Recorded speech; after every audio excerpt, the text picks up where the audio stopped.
So SIBO is a really frustrating situation for people because more often than not, and not in every case, but more often than not, people will find that they will discover they have SIBO, they'll treat it with either antibiotics or antimicrobial treatments. They might even do something extreme like an elemental diet, and they actually get rid of the SIBO, but then it tends to keep coming back for them throughout their life, and it's an ongoing issue. So I thought I'd have a little talk about some of the reasons why this might be happening, some of the causes.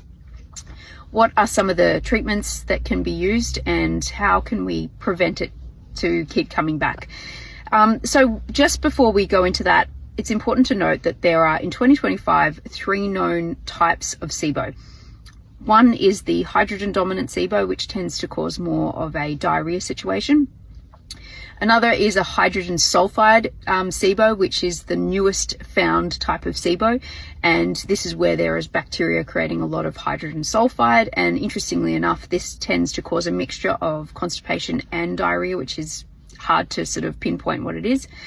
And then we have this other type of SIBO called EMO. And this is because it's not actually caused by bacteria. It's caused by something called archaea.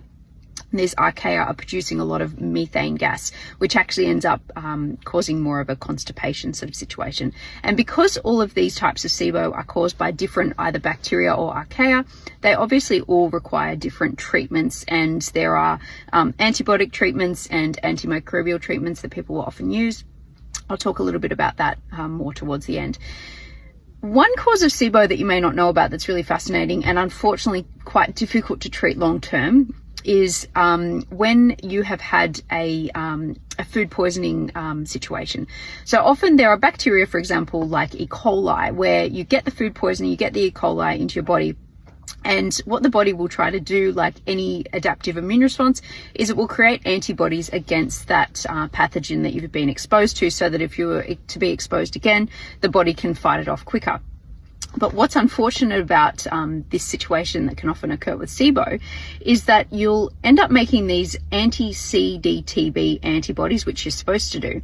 But in a situation of molecular mimicry, like can often happen with autoimmune situations, is that we also end up creating this thing called antivinculin. Now, this is important to know because vinculin is a component of our migrating motor complex, essentially. So it's where the nerves will innervate our gut and help to produce this sweeping movement of our gut. So it helps to push the bolus of food, throughout our gut and push it down towards the colon so that we can excrete it as stool. But let's say that you've had some kind of, food poisoning, like, for example, E. coli. You produce these anti-CDTB antibodies, but then in a molecular mimicry way, you end up actually also producing antivinculin antibodies, which essentially damage the vinculin. And as I said, this vinculin is important for helping with the nerve fibers that produce this sweeping movement. And what we know about SIBO, that I'm sure you've already heard, is that SIBO is often a problem of that you're producing a lot of gas, yes, but it's in the wrong part of your gastrointestinal system. So we do produce a lot of gases in our large intestine. That's normal. We have a lot of bacteria in there. But you may have heard that we're not supposed to have as many types of bacteria in our small intestine. So, the bacteria are often migrating up towards the small intestine, and they're not staying where they should be in the large intestine. So when we start producing these gases, it can obviously make you feel quite bloated and distended and uncomfortable up in the upper part of your gut. And that's because the gases are being produced mainly in the small intestine, and that doesn't feel very good. And so what's interesting to obviously think about here is that if we were to get the food poisoning and we start producing these antivinculin antibodies, and therefore this just disrupts our ability to push those sweeping movements down towards our large intestine, it makes sense why we end up developing something like SIBO, because we can't do that sweeping movement. Much like this situation, if you have any condition that would impact your ability to do that sweeping, migrating motor complex, think about, thyroid conditions where you have an underactive thyroid. Obviously, your metabolism is slowed and you're not doing those sweeping movements. Other things that, of course, would impact this would be things like surgeries where there is adhesions, for example, and then, of course, that sweeping movement can't happen as easily, or there are blockages, for example, that prevent you from being able to push the bolus down towards your large intestine. Things like endometriosis can obviously be a problem here. Other issues might be, for example, you're not producing enough stomach acid, or you're not producing enough quality bile. These can obviously impact it as well, because it allows for bacterial overgrowth, and again, you're not having enough motility to push down towards the large intestine. So it's important to think about all those triggers that might be associated. Even things like mold and Lyme's disease can also be a problem here, because it can impact somebody's motility. So when it comes to SIBO, it's really, and reoccurring SIBO, it's really about thinking about what are those things that could be impacting the gut motility and that sweeping movement.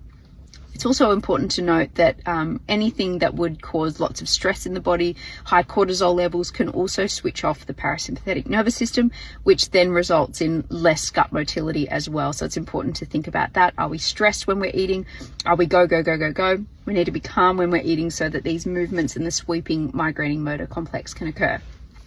Other things that can be really important for people is doing some intermittent fasting, not necessarily for really, really long periods of time, but, you know, just having some really nice breaks between meals, because it's when we're in a fasted state that we actually get this really good sweeping migrating motor complex occurring, that's pushing things down towards the large intestine.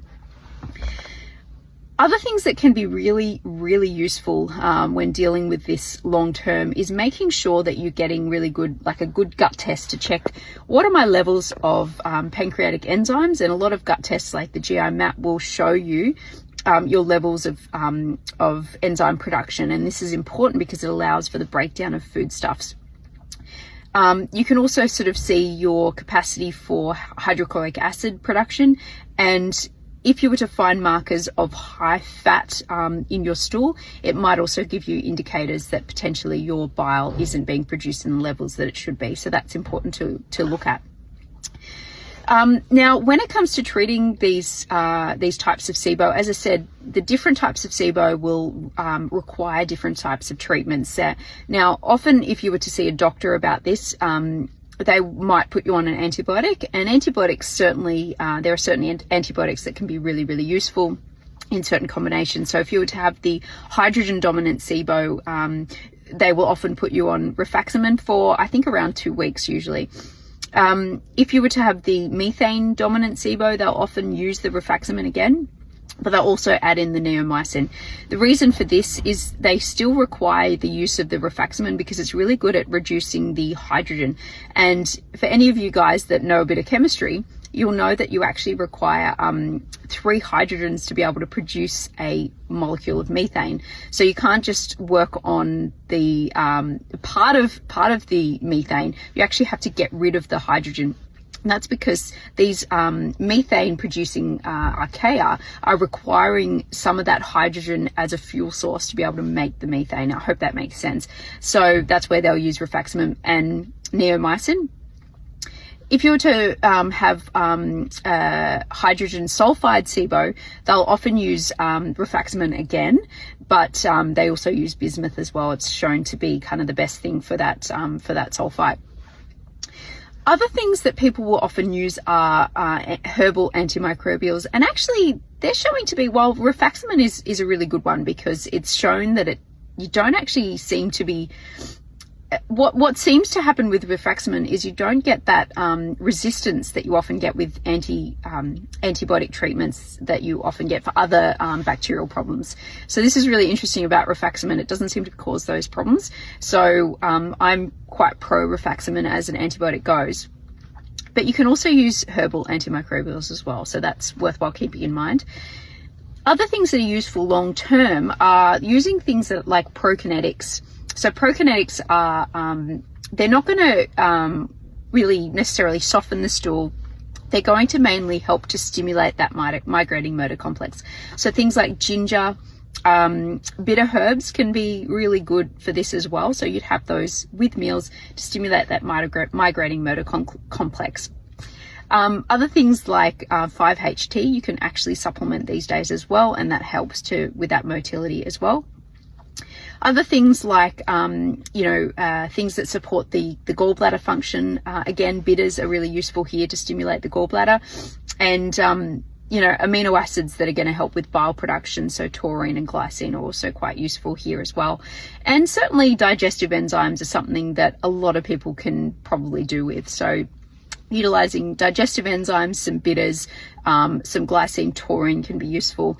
And, really making sure that you are present when you're eating, slowing down, taking enough chews with each bite.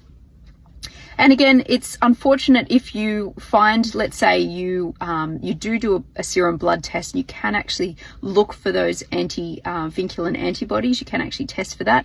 If you were to find that, yes, you do have positive anti-vinculin antibodies, unfortunately at this point in 2025, we don't have a treatment for that, but it looks like it's on the way. There are certain labs that are looking for treatments to be able to do this. So hopefully in the next few years, we might come up with a way to treat the SIBO that is caused by having a stomach bug. But at this point, antibiotics, antimicrobials are quite useful. But as I said, the key here is making sure you're treating the underlying issue. So let's say it is something to do with, your hypothyroid, or you have some kind of surgical adhesion, or you're just not producing enough bile or enough enzymes and things like that. You need to try and figure out what that cause is and treat that. Otherwise, the SIBO will keep returning.